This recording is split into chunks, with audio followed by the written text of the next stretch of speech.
Dalam rapat koordinasi lintas sektoral dalam rangka pengamanan Natal dan Tahun Baru, Kapolda Maluku Irjen Pol Dadang Hartanto menyoroti terkait pergerakan masyarakat menjelang dan sesudah Nataru.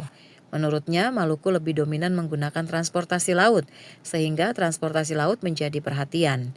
Ditegaskannya harus melakukan pencegahan kecelakaan laut mulai dari pengecekan fasilitas-fasilitas keamanan dan keselamatan hingga proses berjalannya di laut. Apabila terjadi kecelakaan, Kapolda juga berharap dapat cepat direspons. Hal lain lagi yang harus menjadi atensi kita itu adalah untuk pergerakan masyarakat, ya, terutama banyak menggunakan media laut, ya, perairan.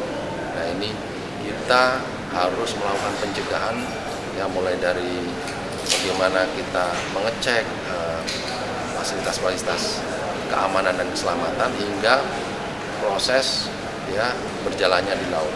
Kalaupun ada kejadian kita cepat merespon, ya, itu kita harus siapkan semua.